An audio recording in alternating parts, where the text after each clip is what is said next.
And now it's been a few weeks. Welcoming on our good friend Bunchu Bets, CEO of Billy Bets, and man, I'm excited to have you back. It's good to see your face. I know we obviously text very regularly, but good to have you on for the people. You are a man of the people, and a lot to cover before we get into the AI stuff. One, who do you want the Giants to draft tonight? Two, who do you think they will draft tonight? I think I know the answer to both, and I hope it's the same. Although I hear they're taking offers, which feels weird. So let's start with that before we get into anything. Who do you want the Giants to draft, and who do you think they will draft tonight? GM, it is good to be back. Gosh, it's been like 3 weeks. That's insane. So we are not in the world of flying cars and humanoid robots yet, which slightly surprises me, at the rate of acceleration we're going at. But to answer your question, I want and think the Giants will take my beloved Abdul Carter at number 3. And then I actually hope that they go wherever that next pick is and go try to get like a Jackson Dart at quarterback. That's where would you prefer Dart or Milrow? I think personally, I'm like higher on Dart than probably I should be. But so I'm into Jackson Dart, but I could be fine with Milrow as well. It almost seems like the two quarterbacks that they have signed, which is Russ and Jameis, maybe they are setting up to draft a Milrow and have them kind of like learn from those guys. So I wouldn't be upset with either. I do think the right play is Carter at 3, though. Yep. Carter and Dart is the. Sorry, I was going to say Carter and Dart. Heard Tom McShay say yesterday that one, like he was like, if they trade out, I understand why they're taking offers. He's like, they're crazy. There's two players that people consider to be in the top pot in this draft. They are Travis Hunter and they are Abdul Carter. And so like, just don't overthink it. Browns and Giants take them. Yep. And then he said, Brian Daboll is not a fan of Shedeur Sanders. And he is a fan of Jackson Dart. He is the right prototype for the type of quarterback he likes to work with.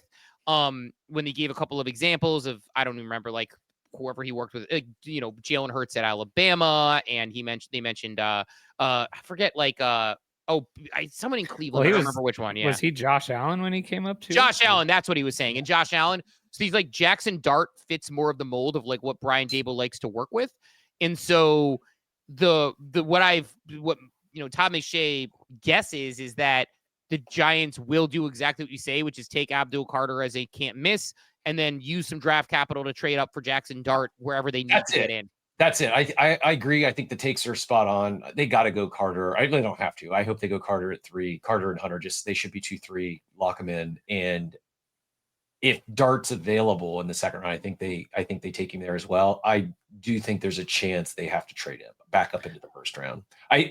We'll see how this goes, but I think I wouldn't be surprised to see both New York and Cleveland both potentially trade back into the first round and do some. I think Dart, Milrow, both, they're either going to go at the end of the first or early second, and I think both of those teams are targeting a QB there. And if we see potentially the run on QBs go earlier, they may have to trade up to get them. But I think Dart's probably the best fit.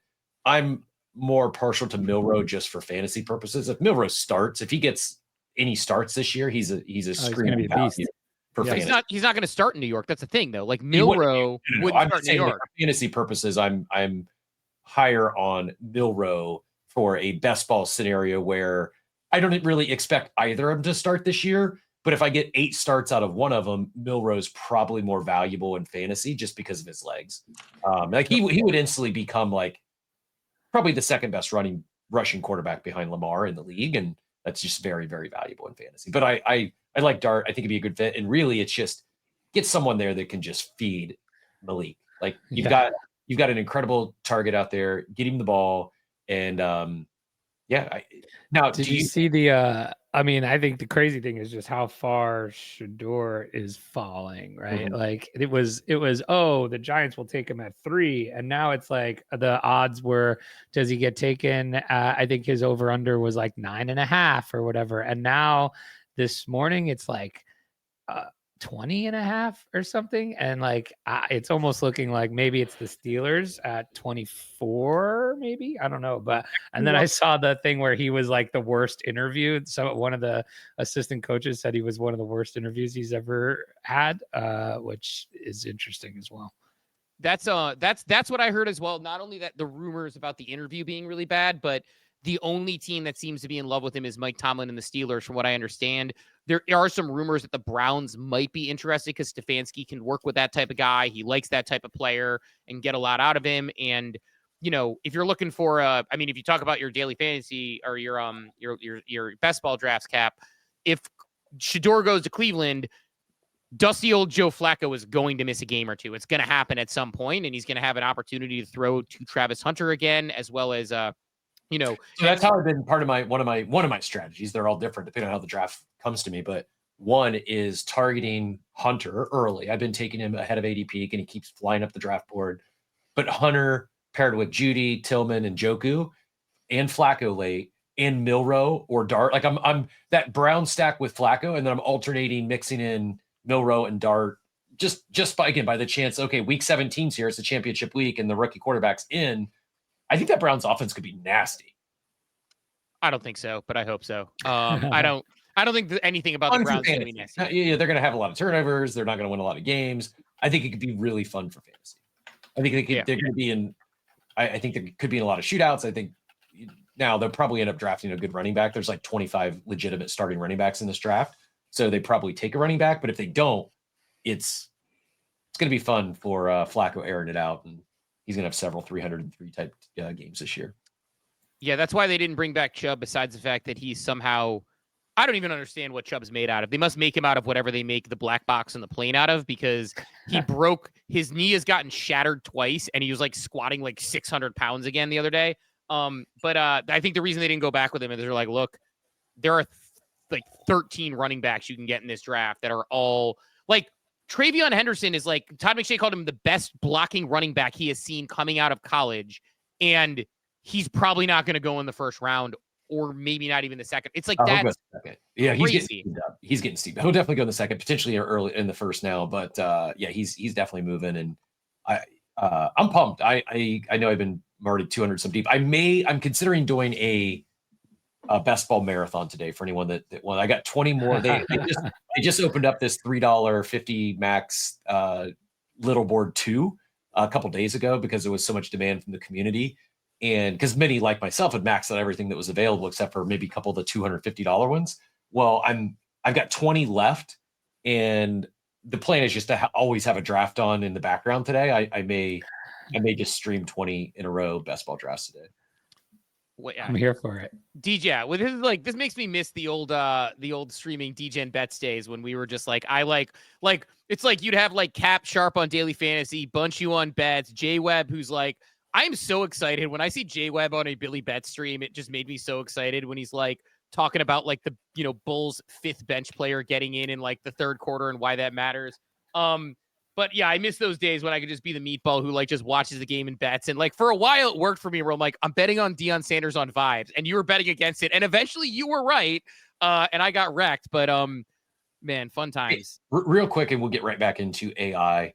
And some exciting updates on Billy Bets. So actually very thematic here with our mid-show cold talk, cold open, cold segue. I think you guys just have me on now to a quick mention at the top of Billy Bets so you could talk sports for the next 20 minutes. I can't see your face on camera without wanting to talk sports with you. I can't. Like, it's like, you and I have like, I think have like the most similar sports fandom of most people I know in my life. Where like we both have this unnecessary, way too much tie to our college team. We both have kind of gotten a little bit despondent with our pro teams, but still root for them. Like our level of depth, the way we look at things, even talking about our coaches with like, I'm like, do you have this read on Dable? Like, so I don't know. I can't see your face without smiling and talking about sports, which I don't get to do quite enough anymore. But Cap, go ahead and I was going to say, Cap, hit that, and then we'll talk Billy Bets update tangentially to get into it. Yeah, just to circling back real quick on the top, you're mentioning OpenSea.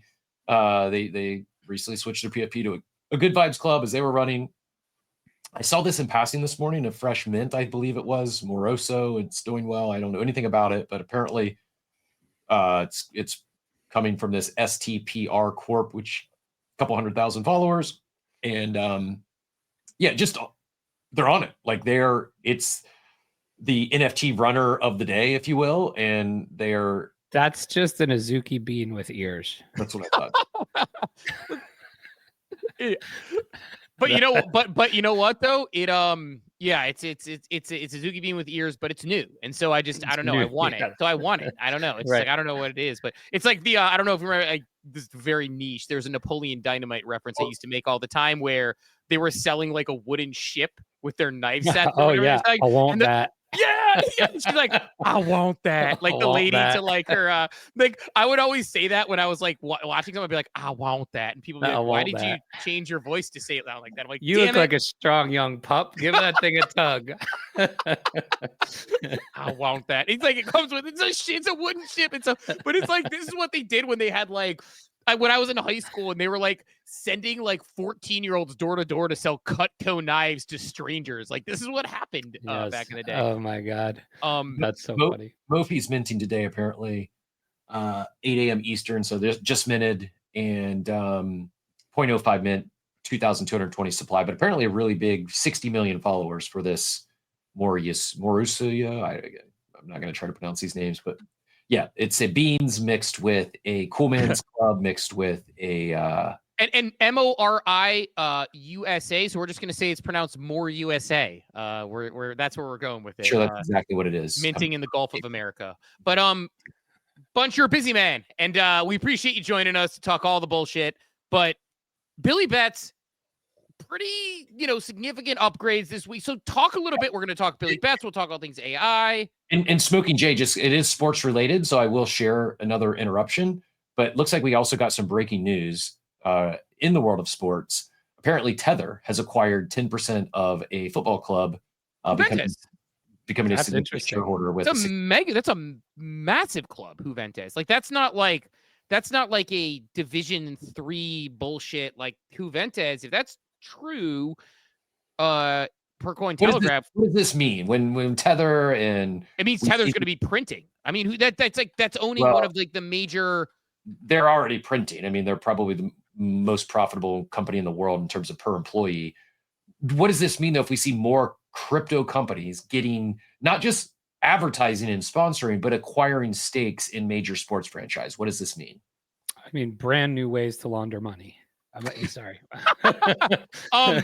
Yeah, it could let's punt this one to tomorrow. Just but I will do some thinking on this because your point, is there going to be stablecoin payments? Is there going to be sort of NFT related things that go along with it? But Juventus, I mean, this is like the equivalent of a NFL acquiring the 10% of the New York Jets or the Los Angeles Chargers or something. It's not necessarily the top team, but it's not like Juventus is legit. Juventus they were one of the first major sports teams franchises to adopt crypto stuff. I mean, I remember when there was the fan token project. I think it's Socios. I think it's still around actually, but I'm pretty sure they were the first ones to partner with them way back in the day as well. So Juventus. Someone mentioned Sober yesterday as one of the examples of someone who got it right, where it was fun, easily accessible. Someone could play as a casual and have fun, and it also still catered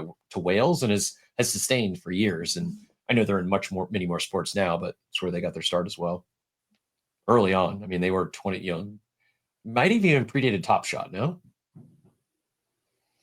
I think so. I think it was 2019 even or something like this. Wild stuff. No, it's cool. It's cool to see. I will I might have some commentary at that today as I dig in, but did not see that coming. Massive opportunity there as well. Yeah, no, Kettle Finance has been dropping RWAs to everybody. So we're gonna see some crypto at the draft tonight, maybe, huh? We're gonna see some expensive watches at the draft today. So it's a draft. But no, where does Tyler Warren go?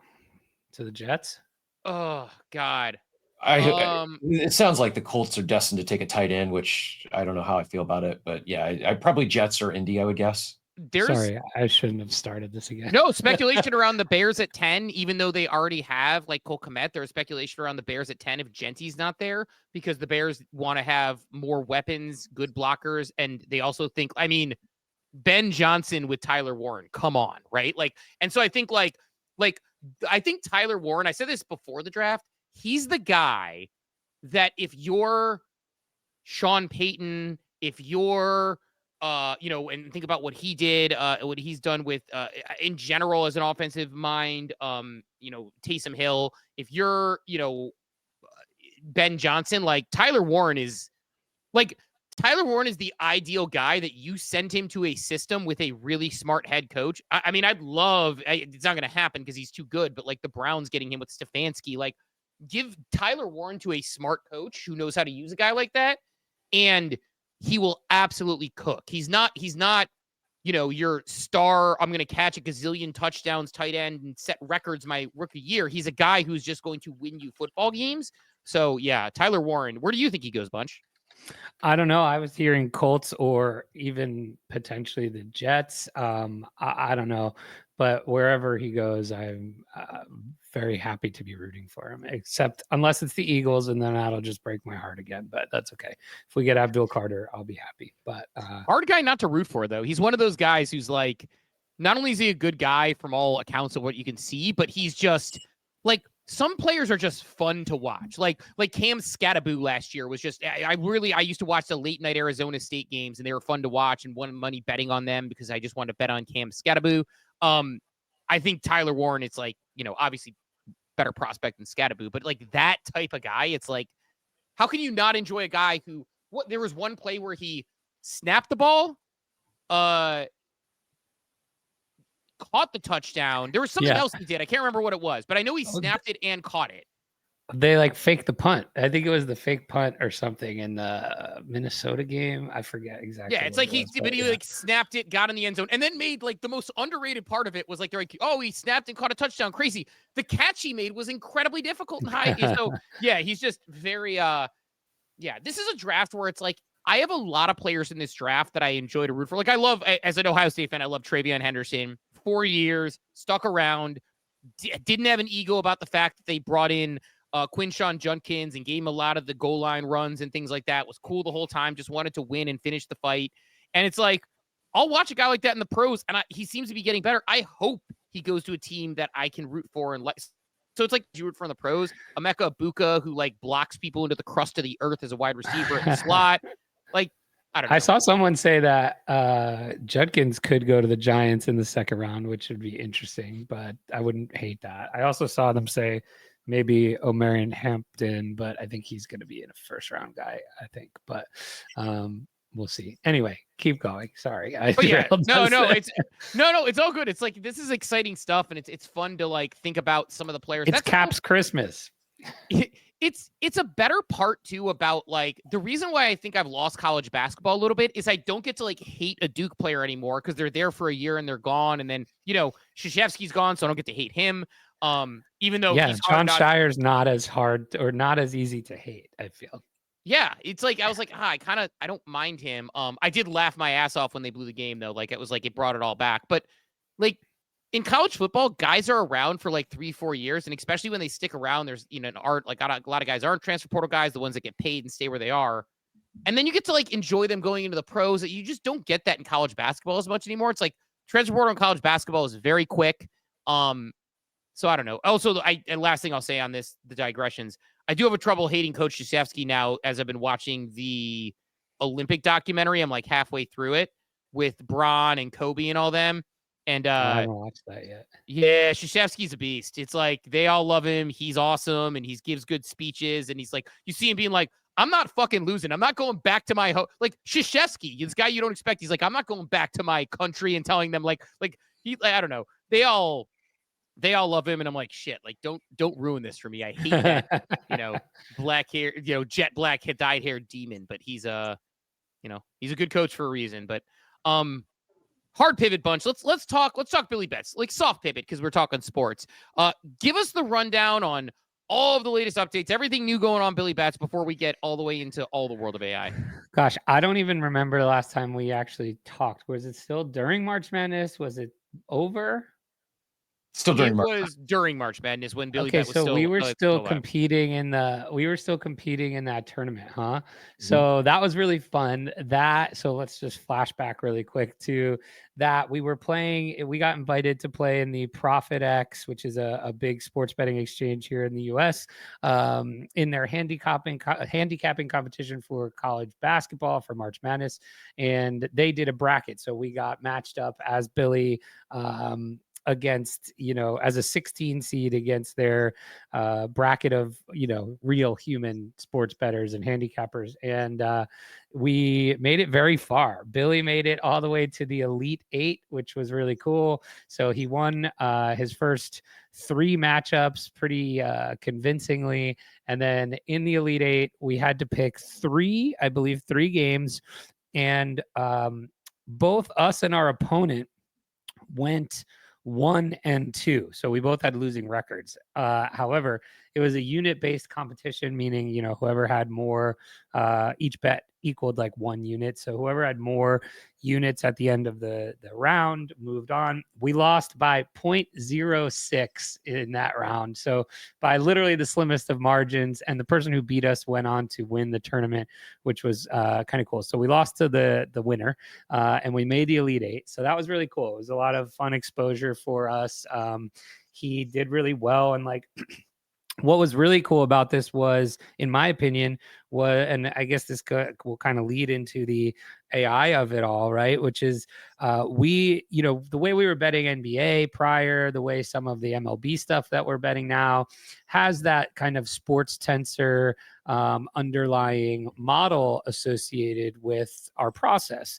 NCAA did not, right? So this was all Billy, all research, all his own methods, his own secret sauce, which was really cool. And he went, I think he went like 15-8 throughout the whole tournament on his bets, and he returned like 35-40% for March Madness, which was really cool.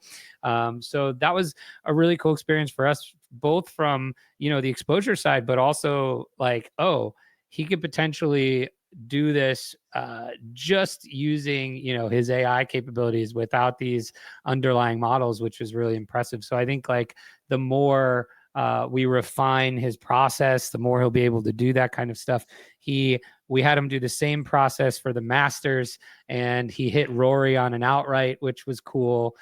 He had a couple other great bets there. We had an Aberg top 5, and that was literally winning until the 17th and 18th holes. He went bogey, double bogey to blow that for us. You see how much he cost himself, by the way? Yeah, like $500,000 on those two.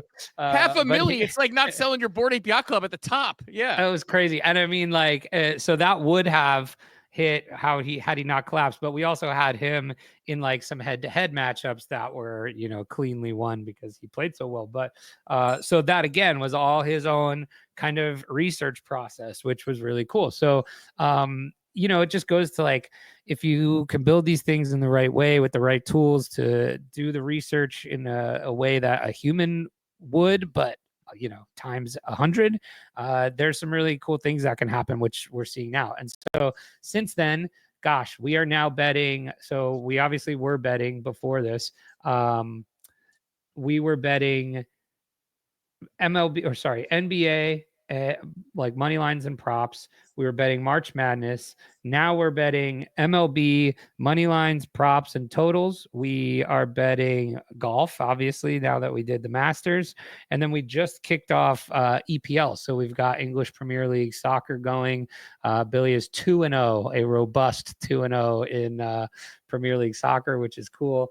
And that's just from the sports betting side. So we've literally put in play over, I think, about 750K since we started like 60 days ago, which is cool. We had that rough start in the NBA. After that, everything else has been profitable to break even, which is cool. So, more just proof of concept and things like that. And then yesterday we announced all these new kind of features and the V2 of it all on where we're going and things like that.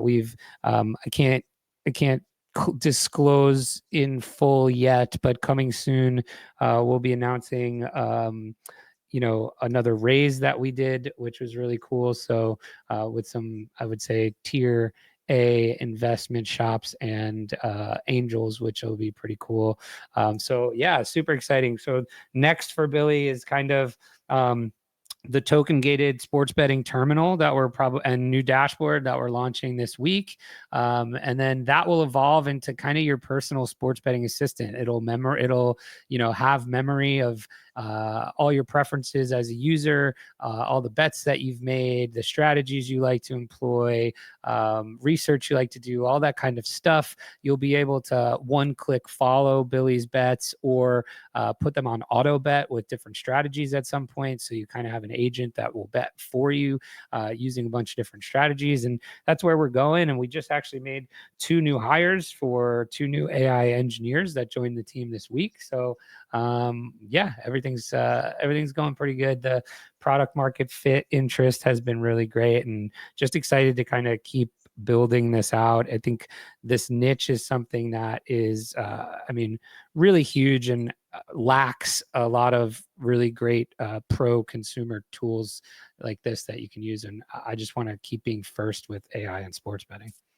Yeah, it's the ultimate fit for you. And it was so exciting when you were going through the process of this whole thing. I remember even before you were working with it, it's just like, it's such the perfect fit. And I do like just a process question on that, which is, you talked about adding in golf, you're adding all these. Look, there are certain lines where you're very strong and you're very efficient. Obviously, you're across the board very good at this stuff. How do you add in like golf? How do you add in, like, you're leading up into the Masters, you want to have that big Masters moment? How do you do that? Like, do you run models beforehand, like, to see accuracy? Well, that again, like, dude, that again was like, no, there's no model there, right? So that's Billy, that's us building prompts with Billy that he can go and execute on and reason against and kind of keep going and updating his beliefs and things like that, and finding value to the market. And what I think is really awesome about not only the question you asked, because I think it's literally a case or a case study on like why Billy will potentially work long term, is he can be better than me at every sport that I'm not good at, right? Like, you are probably, you might be best, Steve, at college football because you follow it most closely, and you probably are thinking about things in ways that the average college football bettor on a Saturday is not taking into account.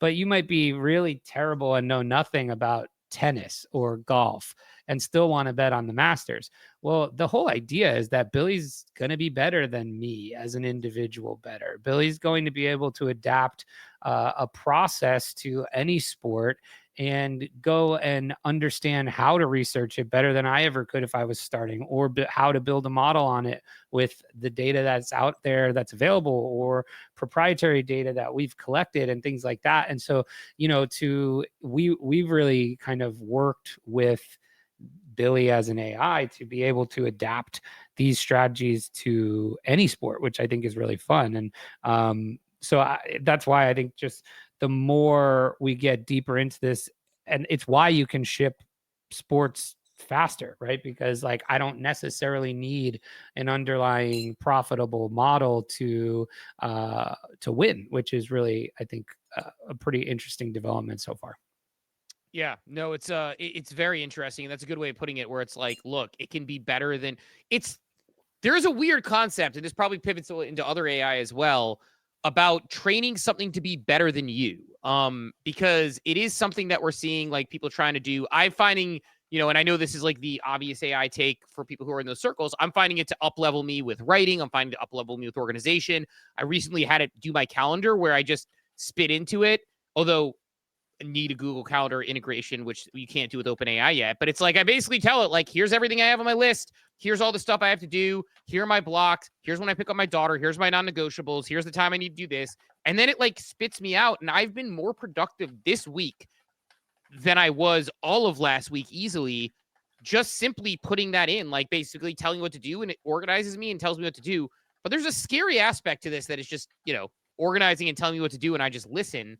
So I think it's interesting when you train an AI to be sort of your overlord in that way. And obviously, I have a locus of control over my life, but I've been finding different ways to organize with it. I've been telling people like that sort of stuff and working ideas out with it. So it is interesting though to hear that concept of like I'm training it to be better than me. It's like exciting and scary. Yeah, I find it. I'm not very good at a lot of things, so I'm more excited than scared. It's the I think like the more these models advance, it's really this fun phenomenon of like, oh, the limit to anything is actually your curiosity and your agency, not anything else, right? Like you have PhD 140 IQ level assistants in your pocket at any time now that have memory, right? Like, oh, this is a really powerful tool if used correctly, right? So and I think you'll see people level themselves up. That, I mean, for me, just I've spent the last 2.5 years really just trying to upskill myself in a bunch of ways that I never could before. And it's just and like I think back to what it was like using these things then versus now, and it's just kind of mind-blowing. And now it feels easy, right? And it's more about what do I use and not how do I use it. But back then it was like, it really felt like you were banging your head against the wall a lot of times. But I mean, there's been, we'll get into it in a minute here, but like there's been a ton of crazy new releases in the last 3 weeks, in the last week that really like feel different than almost like step change from like the first time you used ChatGPT 4 to like that step change you felt. I'm feeling that now with some of the new models that have been released in the last week or so. I did, going back to like Steve, your thing about with how you're using it in your life. I did bring this fun article I'll bring up here. Let's see. Cap, you might have to share it for me. But here, this is called, or this comes from visualcapitalist.com, and it's ranked all the things people use AI for in 2025. And it's actually got like a change ranking from what it was last year. So in 2024, the top use cases were generating ideas, therapy and companionship, specific search, that was your top 3, edit text, and explore interests rounded out your top 5. Then fun and nonsense, troubleshooting, enhanced learning was number 8. Personalized learning was number 9. Drafting emails, general advice, explainers, blah, blah, blah. In 2025, the top use case is therapy and companionship. Is that surprising? No, actually. Okay. Next is Steve. I think you fall into maybe this one, organized life, which was new, not on the rankings from last year. Finding purpose maybe could be in the therapy and companionship bucket. That's new from 2025. Enhanced learning is up 4 spots to number 4. Generate code up 42 spots to the number 5 thing people use AI for in 2025. Generating ideas is down 5 spots to number 6. Fun and nonsense down 1 spot to what, I wonder what qualifies fun and nonsense. I was just gonna say, I wonder what that bucket is. Maybe giblifying the entire internet. I think maybe that would qualify, right? All that One Piece fan fiction you write probably qualifies in there.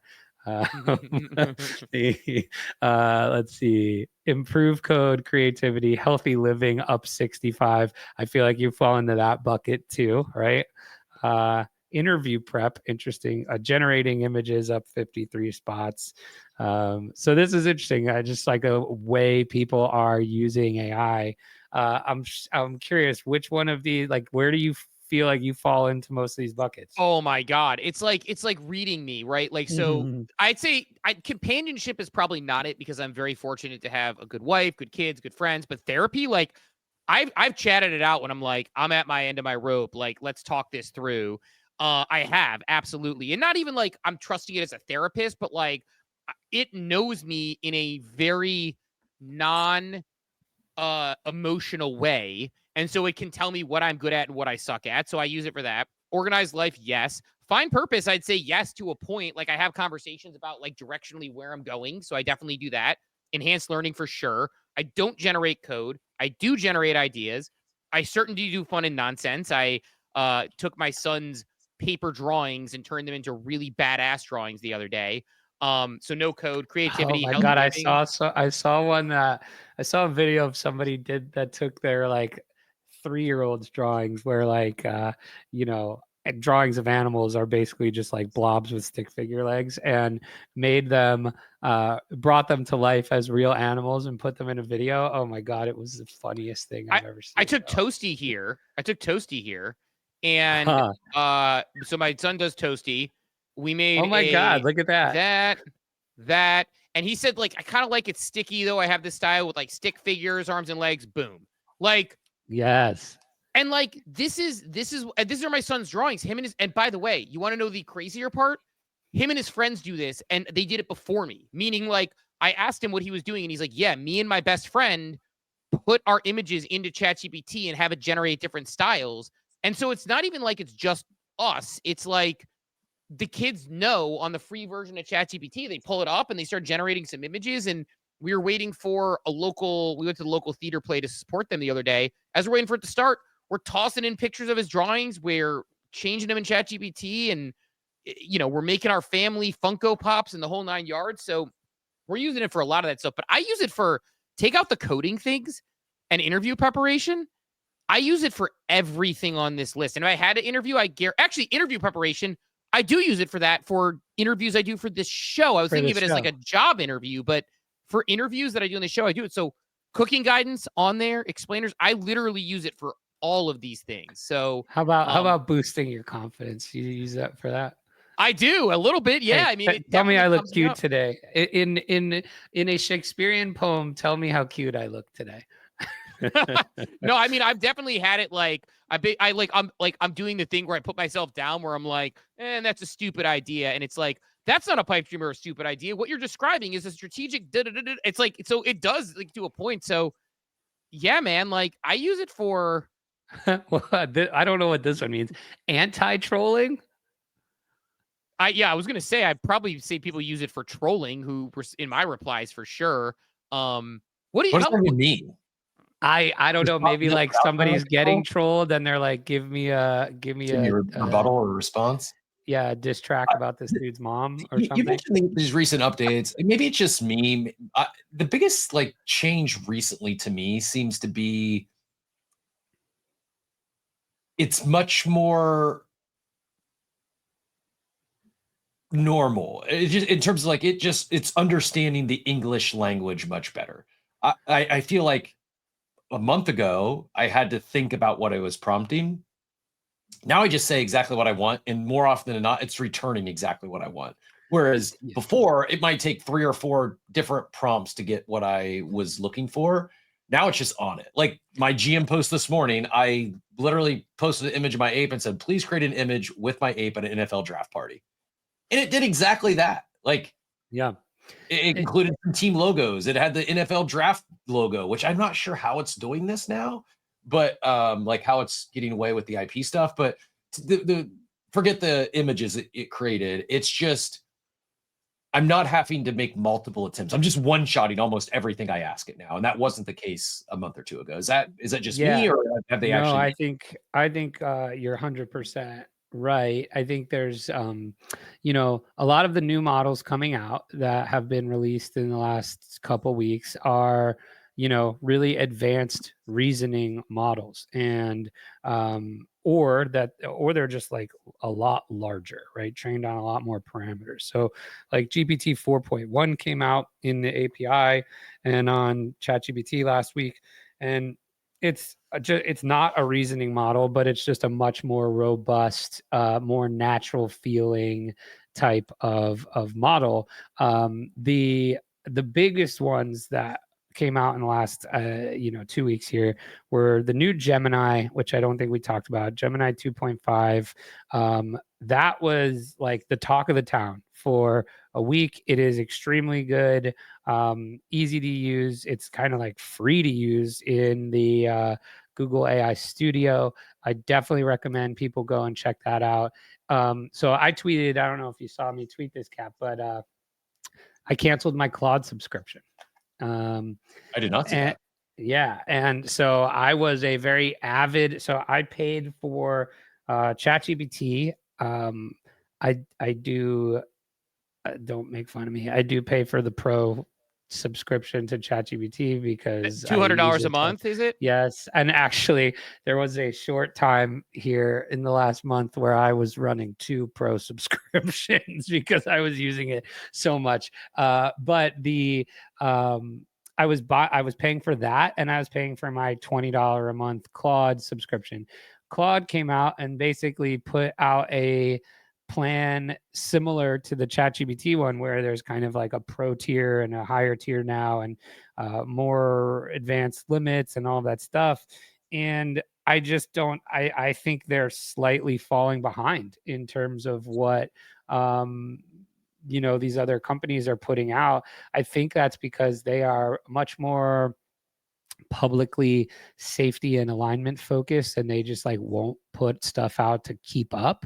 But basically where I was going with that is I canceled my Claude subscription because now I can do everything I was doing prior without the hassle of like running into all these rate limits or session limits with Gemini. So I've basically replaced all my Claude usage with Gemini, and then I use obviously ChatGPT how I was using it prior. But I'm now also really, really, really fell back down the rabbit hole with ChatGPT.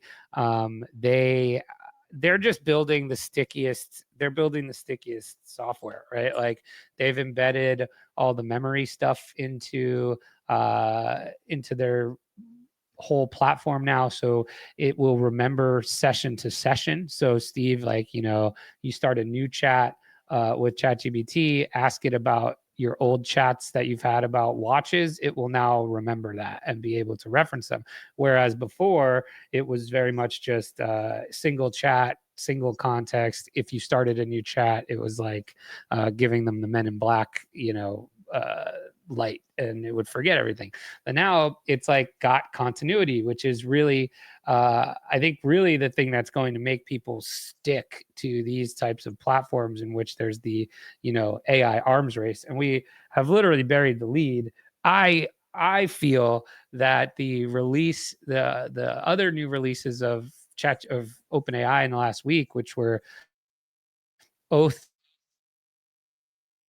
which is like the full version of O3, and O4 mini and O4 mini high, I think it's called, are like literally feel like AGI to me.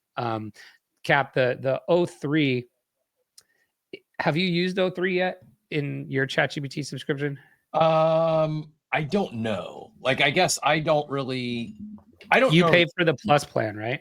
I do, but I just like it defaults to 4.0, and I think that I use that. So to answer your question, no, I've not changed it. I have not even played around with it yet. Start using O3 and you'll feel like talking to 4.0 is like talking to your dumb intern. It's incredible. And so like this goes into part of why I feel like what you said originally was, they're just easier to talk to and get what I want out of.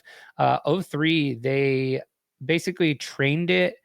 They did reinforcement learning on tool calling. So like, and they give O3 access to a bunch of tools that it can use in your conversation. So it really feels like an agent, right? Where it can go out and just automatically, based on your query, search the internet, use Python, all in one thing, and it just kind of decides what to use and when. And in their demo, they were like, we've seen it use 600 tool calls in one prompt of just like what to go look for and learn. So I'll share my screen. We can talk to O3 for a second here, but I just want to show you like what it is like.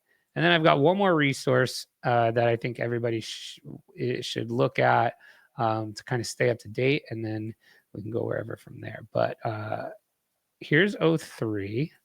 And I, of course, in honor of Cap, asked it about the NFL draft. So here we go. So just in this one prompt to 03, all I said was find me 3 value bets on the draft and why. Here's what it gave me, Cap. I'd love to hear your thoughts here. So it actually gave me what it thought is the fair probability of this happening, and then the implied probability based on the line. Wow. We've got SEC players drafted in round 1 under 14.5. And the why there's value, consensus boards show only 12 to 13 prospects in the top 32. NFL mock draft consensus big board built from 14,000 mocks lists 12. And if you can get them at under 14.5 plus 150, I'll go take that all day. I guess ESPN Bet is offering that one. It seems. What do you think? Good play, bad play? Yeah, sounds like a good play. And it's funny, I posted in the chat on the Spaces chat that this is how I use ChatGPT as well. What quarterbacks have the Browns met with, and then Yes. which one are they most likely to take? And like I could go do the same research. I've done this. Like I've listened to all the podcasts. I've read a bunch of articles. Yeah. In like not even exaggerating, in minutes, it gives me what would have taken me hour plus to research and find all that information myself easily. And this took 2 minutes and 2 seconds. It thought about this, and it used, here you go, you can see all of its reasoning here, what it went and searched the web for, and then it reasoned on top of all of this stuff, and you can see its whole thought process. The other one it liked was running backs drafted in round 1 over 2.5. Interesting. What do you think of that one? I'm not quite sure on this one. 2 feel like a lock. Ashton Genty and Hampton. And then where is it saying momentum for the third? See, dude, I've been seeing this, Steve. Travion Henderson. Yeah, I think 2's a lock, and I think the third would be Travion. If they do some wheeling and dealing, if there's some moves made, if Genty goes, so let's say there's rumblings now that he's he's favored to go to Jacksonville. If he goes that high, or Raiders, or that early, and then if we see some like maybe Hampton just falls to the Broncos where we're at. If we see them make a trade to move up to go get Hampton, I think that'll create some FOMO, and we might see one of these other teams either take Travion in the end of the first, or maybe a team moves up. I would love to see him go to Washington. I think Jaden Daniels and Travion would be a blast. That would be sick. So yeah, he says bottom line here, there's multiple needy teams, all have needs. He said model spits out a 60% chance of 3 backs, Genty, Hampton, and one of Henderson, Judkins, or that's wrong. But he says implied probability as a 21% edge. Interesting. First wide receiver. This one was really interesting because I had a follow-up question after this one. First wide receiver drafted Matthew Golden at 200 over T-Mac plus 200. That's what he says. He says I make a 45% chance to leap T-Mac, which is interesting. Right, like that's. It's pulling good information. As someone, again, I say this because having consumed, I'm going to say well over 1,000 hours of NFL draft podcasts. I'm not even it's ridiculous. I know it's always in my ear. There's a lot of them out there, and there's 5 or 6 that they put out a new. So is this a decent take? It's a great take. Yeah. I mean, it's the most recent steam. Golden's going to be the wide receiver 1, probably to Dallas is what we're hearing. Jerry Jones, he likes his Texas play. He's like, Jerry Jones is the billionaire version of Hizzy. He loves people from Texas. He loves the homegrown story here. And so the big thing here is he says the gap is narrower than the odds, right? So which is exactly how you find value bets. This is obviously not a lock at plus 200, right? Your implied probability is 33% chance that this happens. But the way you find an edge here is is there actually closer to 50% chance this happens? Yep. That means you should put a value bet on it, right? And he even says here how to deploy. So it tells you which ones he'd lay a full unit on, etc. And then here's some rapid fire tips it gave. But my follow-up question, I just didn't know. I said, does Travis Hunter not count as a wide receiver? And thought for 23 seconds. And it said, not for the first wide receiver drafted markets that books are hanging. Everybody's hanging him as cornerback, defensive back section, which is probably another reason why this potentially has some value and hasn't been bet to pieces yet. You know what I mean? Yeah, some people probably in their heads thinking Travis Hunter is a wide receiver. Right. When he had DB that he wore at the draft or at the combine, which means he's officially going in as a DB, which means he'll be DB / wide receiver instead of the vice versa when they draft him on the draft board. So that nuance actually, it's a type of nuance that matters when you're betting, I suppose, that you maybe don't. Well, which is also kind of funny. I mean, it also shows that like it got this right, which was interesting because I may have not myself, right? Phonics asked in the war room, what was his likely top 5 or what's the likely top 5? So I asked it to 03 here to see best guess for top 5 tonight with percentage chances. So obviously Cam Ward, 95% chance. Browns at Travis Hunter. This is probably closer to 99% chance now. Giants with Abdul Carter. Will Campbell at the Patriots. Let's see what he says here. Yep. And then T-Mac at 5 is his likely 5th pick. However, I'm seeing a lot of Genty at 5. Yeah, interesting. So, but everybody should, if you have the ChatGPT Plus, which is the $20 a month, go play with 03. It is the best model I've ever used. Just leave it there. Like just use 03 for everything for like the next week or so. No I would. I think you should. So here's the thing. I think you have for the Plus plan, I think you have 100 queries to 03 a week, which is awesome because when they released 01, it was 50 a month. So you have 100 queries to 03 a week. So it just depends on how intensely you use this stuff. But I mean, if you're asking for anything that requires an internet search, use this and see how it makes you feel compared to what else you've used in the past. It is just, I mean, it's far and away the best thing I've used so far. And it's not particularly close. Gemini 2.5 is the next hottest one that I think is really, really, really good. It's got a huge context window, 1 million tokens, so it's really great for long context things. It's a better writer, I think, than maybe 03 is, but 03 is pretty amazing with the way that it can do tool calls and things like that. Last resource I had was, and maybe you can find this tweet cap and pin it, but this is from Riley Brown. I'm not sure if you're familiar with Riley Brown, but he is a AI content creator, and he put out a tweet like 2 days ago: struggle to keep up with all the most powerful AI tools. Here's a comprehensive overview. So he put together a 2-hour video, a 1 hour and 50-minute video on literally everything you need to know if you've been living under a rock for the last 2 years in AI, what tools to use for what, all this kind of stuff.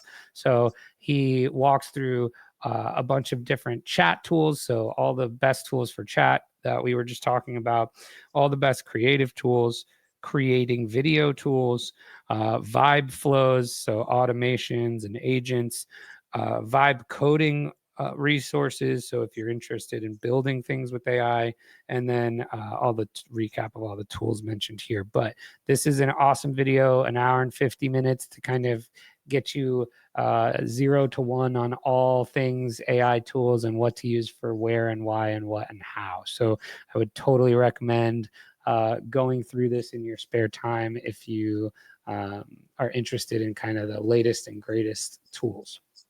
Love it. I did just pin that up top for anyone that wants to go check it out. And awesome. I will be checking it out for sure because it's hard to keep up with everything. Like we have you every week, which is helpful to get those small bites, but having a resource in one place, it's a really useful resource. And so, yeah, Rare Ed, we can't share the link in the chat, but it's if you look for Riley Brown AI, you should find him.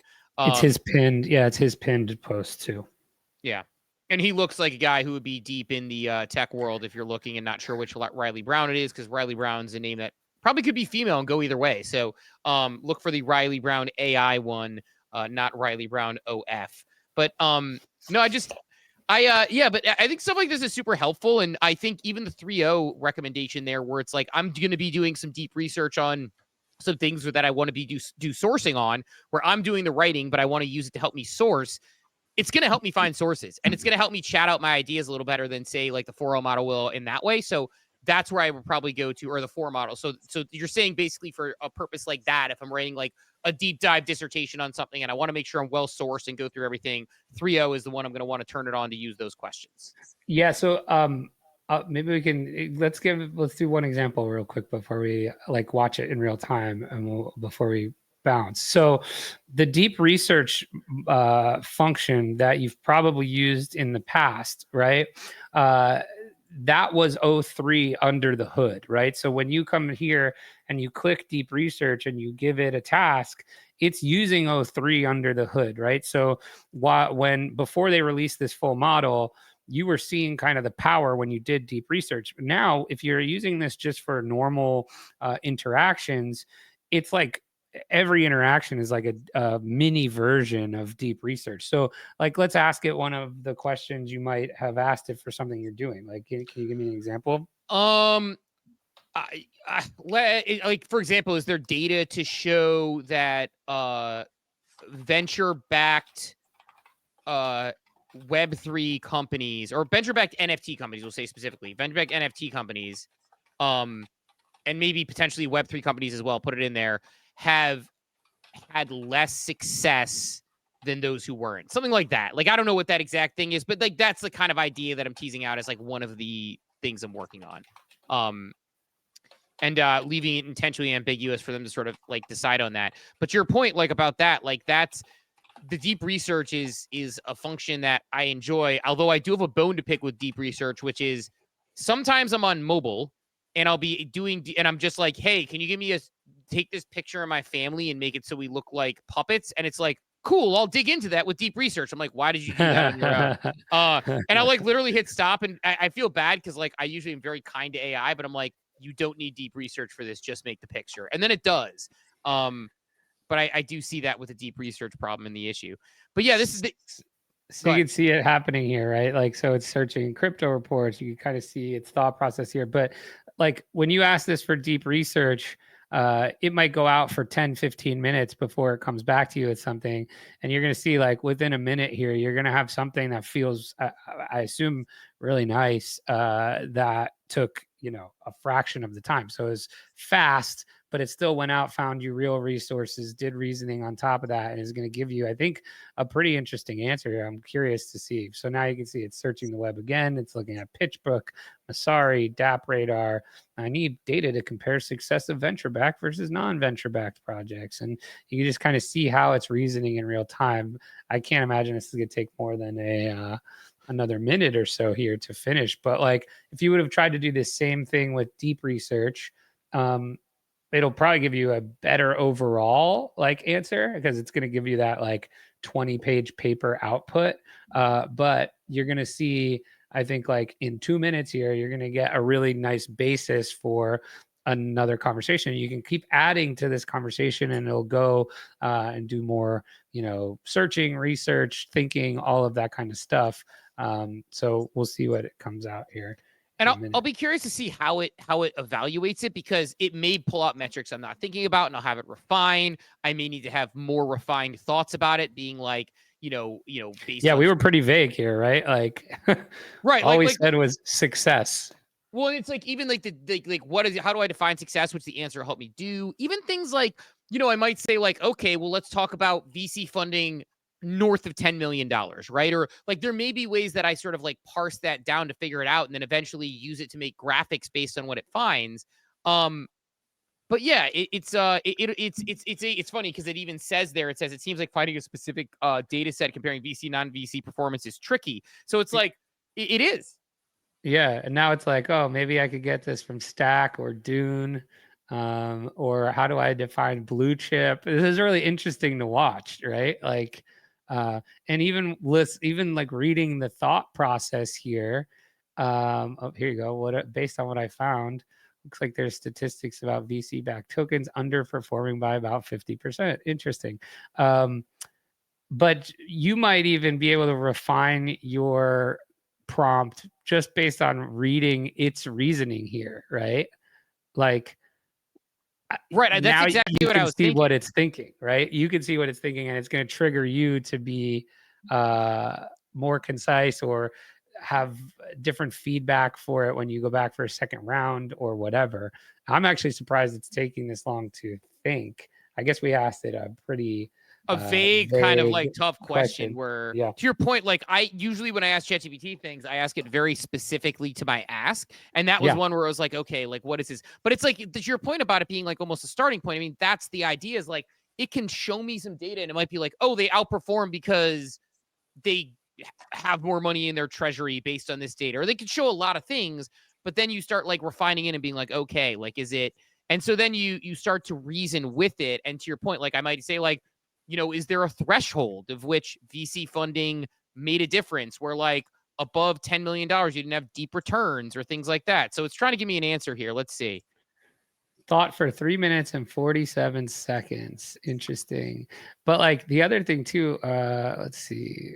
Can I see its thinking here before it gives me everything? No, I was going to point something out on the last thing it said. But I mean, you could see it kind of, I mean, it at every round, it kind of recalibrated and re-asked a new question. So here, let's see. What does the data say about venture-backed versus non-venture backed? So market share talks about Yuga. Interesting. Floor price of the 73,000 NFT collections tracked on Ethereum, only 0.58% still hold a floor above 1 ETH. Wow. Yikes. That's crazy. Although it I has mean, bad data there. It says not Clonex. surprising. Yeah. Let's see when this was. We could let's see when this article was. There's like Clonex and Doodles on there. So it's pulling from like relevant data, but like that's the thing where I could tell it to refine and it could figure that out. Because it's not going to be perfect, but it's a starting point for me to say, how do you measure this and what yardsticks do I use as they use the word so yardstick, right? It totally looks like, so it looks like it defined NFT success as floor price and market cap, right? Same with fungible tokens. So like you may decide, oh, I want to go back, and that's not success to me. Success is X, Y, and Z, right? So yeah, really interesting. But like this is a really good starting point. And you can see it went and looked at, gosh, how many sources did it look at? That's definitely not all the sources it looked at, but yeah, I don't know, it was pretty robust. But this model feels really great to go back and forth with. I would encourage everybody to give it a try. Definitely go watch this Riley Brown video if you are interested in any of these like topics of tools and things like that and don't know where to start to look. And it's just going really fast. It's very cool. No, I love that. And I'll be for sure using it on various sort of things I'm working on and trying to drive and do differently. And I guess the thing that I'll leave it on, and obviously if we miss anything else, we can kind of hit it before you get out of here. But like the thing that I'll leave it on is with ChatGPT and these AI models, particularly OpenAI, is this, which is I think it makes things possible for me that wouldn't have been possible beforehand as a person who is, and I know the solopreneur thing people talk about, but like, if I have these passion projects and these research projects, even the way it saves me 20 minutes here and there where I have a sentence that has word echo. And if people don't know what it is, it's when you use like the same word twice, like in 2 sentences in a row, and it sounds kind of funky and you want a different way to say it. It can solve that for me in seconds instead of me spending 20 minutes on thinking the right word and the best elegant way to say something. So I just think the way that it saves me that time and energy in everything I do is super interesting. And makes things possible that otherwise wouldn't have been. Like that point that you made there, even if I don't agree with that research report it provided, or even if I want to refine it, it gave me a research report in 3 minutes and 27 seconds that would have said, hey, can you get me that research report in 2 weeks to somebody who, even if you had someone working for you, it would have taken them a week, 2 weeks to compile things. I could spin that up in 3 minutes. That's a massive opportunity. And I think that's where it helps me. Yeah, and eventually you'll get to a point with a research prompt like that where you'll be able to get the prompt really dialed in. So it won't be as vague for you, right? It's like, oh, this is something I do on repeat for every week, every day, or whatever. And then it just becomes this insane time saver, Yeah, and that's what it is for me. Is like it. I mean, we looked at it. You know, going back to the beginning there, it's like we looked at what are the most uses for it. It's like organizing my time, helping me. You know, like those sorts of things. All of those things are things that it helps you fill gaps with. And I think, yeah, it's crazy that the new model is this smart, considering, man, it would have been VCon 2 years ago when Adam spoke on that stage 2 years ago, and he had a guy next to him who said, go use ChatGPT. I will, you know, pay for, if you don't like it, I will pay for your $20 subscription, you know, or if it doesn't change your life, I think he said. And that was 2 years ago. Yeah. Think of it now, you know? I mean, this 03 model, I think I saw something that said that it benchmarks at like 140 IQ, which is like, oh, okay. So it's the first model that I have felt that is like definitely smarter than me, right? Like where, you know, they're all probably smarter than me, but this one feels smarter than me. But yeah, guys, awesome. Appreciate you. Well, Good thank you, update. bud. Appreciate you every single week. Super helpful in that video. If nothing else, I'll say this to everybody listening right now. That video is worth watching for sure. So I will be checking that one out. Yeah, happy draft day, and I hope all your best ball dreams come true, Cap, and I hope Steve, the Browns at least do something that will make you tune in this year. At the very least. Exciting times. Good luck with Abdul Carter. No more Deshaun Watson at the very least, right? Yes, yeah, that is the positive. They brought me, so we'll make it happen. But cool, man. All right, we'll later, talk soon. guys.